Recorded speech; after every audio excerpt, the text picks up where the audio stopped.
गरुड़ पुराण में एक रहस्य बताया गया है।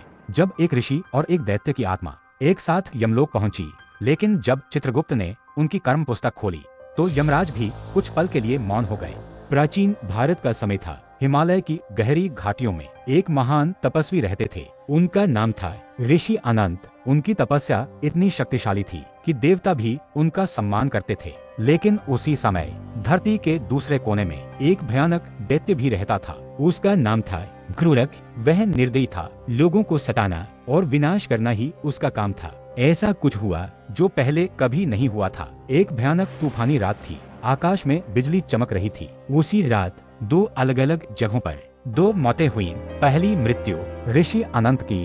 उन्होंने शांत होकर अपनी अंतिम सांस ली। और उसी समय दूसरी मृत्यु हुई दैत्य क्रूरक की। एक युद्ध में उसका अंत हो गया। लेकिन असली कहानी अब शुरू होने वाली थी। जब शरीर मरता है तो आत्मा बाहर निकलती है। ऋषि अनंत की आत्मा शांत प्रकाश की तरह चमक रही थी, लेकिन क्रूरक की आत्मा काले धुएं की तरह दिखाई दे रही थी। तभी अचानक आकाश में एक गर्जना हुई और प्रकट हुए यमदूत।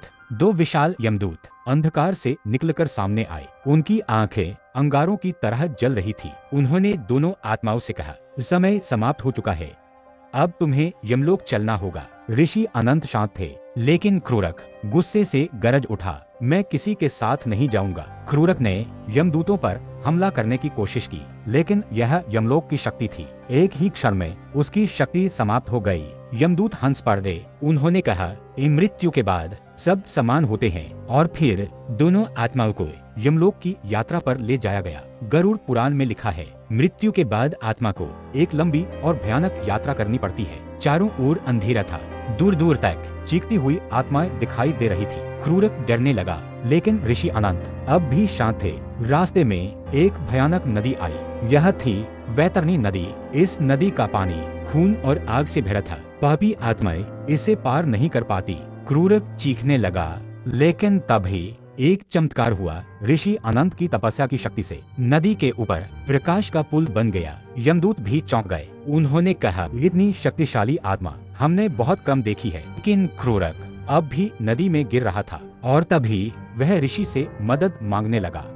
ऋषि अनंत ने एक पल के लिए क्रूरक की ओर देखा। यह वही दैत्य था जिसने जीवन भर लोगों को सताया था, लेकिन अब वह डर से कांप रहा था। क्या ऋषि उसकी मदद करेंगे या उसे उसके पापों की सजा भुगतने देंगे? और यहीं से शुरू हुआ यमलोक का सबसे रहस्यमयी न्याय, जहां एक दिव्य ऋषि और एक दैत्य की आत्मा का फैसला स्वयं यमराज करने वाले थे। लेकिन जब चित्रगुप्त ने क्रूरक के कर्मों की पुस्तक खोली तो उसमें ऐसा रहस्य निकला जिसे देखकर यमराज भी कुछ पल के लिए मौन हो गए। आखिर उस पुस्तक में क्या लिखा था, यही आगे की कहानी में पता चलेगा।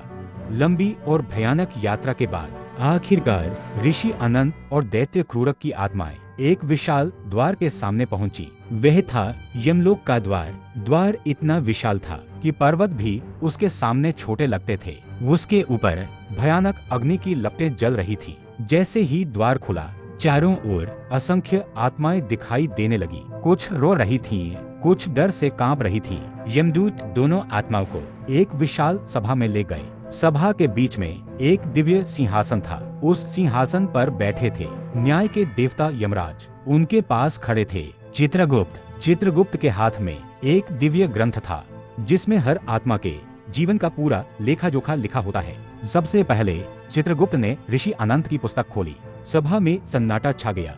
चित्रगुप्त बोले, यह आत्मा पृथ्वी पर धर्म और तपस्या में जीवन बिताती रही। उन्होंने आगे कहा, इसने अनेक लोगों की सहायता की और कभी किसी को कष्ट नहीं दिया। यह सुनकर यमराज ने शांत स्वर में कहा, ऋषि अनंत, तुम्हारा स्थान स्वर्ग में है।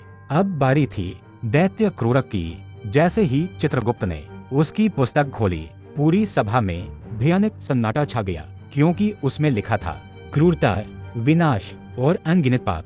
क्रूरक का चेहरा डर से पीला पड़ गया। उसे पता था अब क्या होने वाला है। चित्रगुप्त ने पुस्तक बंद की और बोले, इस आत्मा ने जीवन भर केवल पाप किए हैं। यमराज ने गंभीर आवाज में कहा, दैत्य क्रूरक, तुम्हें नरक की यातनाएं भुगतनी होगी। यह सुनकर क्रूरक चीख उठा, नहीं, मुझे बचा लो। तभी अचानक ऋषि अनंत आगे बढ़े। पूरी सभा हैरान रह गई। उन्होंने यमराज से कहा, प्रभु, अगर संभव हो तो इस आत्मा को एक और अवसर दिया जाए। यह सुनकर देवदूत भी चौंक गए, क्योंकि कोई भी दैत्य के लिए ऐसी प्रार्थना नहीं करता। यमराज ने ऋषि की ओर देखा और बोले, ऋषि अनंत, क्या तुम जानते हो इसने कितने पाप किए हैं? ऋषि ने शांत स्वर में कहा, हाँ प्रभु, लेकिन अगर एक आत्मा को बदलने का अवसर मिले तो शायद वह अच्छा बन सकती है। कुछ क्षणों तक पूरे यमलोक में सन्नाटा रहा। चित्रगुप्त ने बताया, एक बार इस दैत्य ने अनजाने में एक साधु की रक्षा की थी। वह छोटा सा कर्म था, लेकिन वह सच्चा और निस्वार्थ था। यमराज कुछ देर तक मौन रहे, क्योंकि यही कर्म अब उसके भविष्य को बदल सकता था। यमराज ने गंभीर स्वर में कहा, क्रूरक, तुम्हारे पाप बहुत बड़े हैं, लेकिन एक छोटा सा पुण्य भी कभी व्यर्थ नहीं जाता। अब प्रश्न यह था, क्या उस एक पुण्य के कारण क्रूरक को दूसरा जीवन मिलेगा, या फिर नरक की भयानक यातनाएं उसकी प्रतीक्षा कर रही थी। यमलोक की विशाल सभा में चारों ओर गहरा सन्नाटा छा गया। सभी आत्माएं यमराज के निर्णय का इंतजार कर रही थी। यमराज ने अपनी गंभीर दृष्टि दैत्य क्रूरक पर डाली। क्रूरक डर से कांप रहा था। उसे लग रहा था अब नरक के द्वार उसके लिए खुलने वाले हैं। लेकिन तभी यमराज बोले, क्रूरक, तुम्हारे जीवन में पाप बहुत हैं, लेकिन एक सच्चा पुण्य कभी व्यर्थ नहीं जाता। यमराज ने आदेश दिया, इसे तुरंत नरक में मत भेजो। सभा में हलचल मच गई।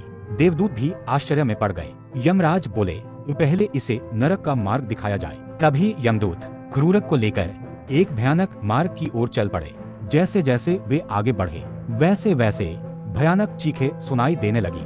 आग की नदियां और यातनाएं झेलती आत्माएं। यह था नरक लोक। यह दृश्य देखकर क्रूरक का अहंकार पूरी तरह टूट गया। वह कांपते हुए बोला, मुझे बचा लो, मैं यह सब नहीं सह पाऊंगा। उसकी आंखों में पहली बार डर और पश्चाताप दिखाई दे रहा था।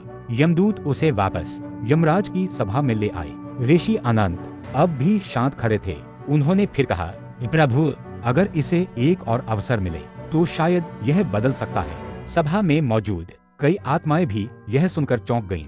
चौंकिए, ऐसी दया बहुत कम देखने को मिलती है। चित्रगुप्त ने अपना दिव्य ग्रंथ फिर खोला और बोले, प्रभु, इसके भविष्य में एक संभावना दिखाई दे रही है। यमराज ने पूछा, किस प्रकार की संभावना? चित्रगुप्त बोले, अगर इसे पृथ्वी पर फिर भेजा जाए तो इसका जीवन पूरी तरह बदल सकता है। यमराज ने कुछ क्षण सोचा, फिर उन्होंने अपना अंतिम निर्णय सुनाया। दैत्य क्रूरक को नरक की सजा अभी नहीं दी जाएगी। सभा में आश्चर्य की लहर दौड़ गई। यमराज बोले, इसे पृथ्वी पर एक नया जीवन दिया जाएगा।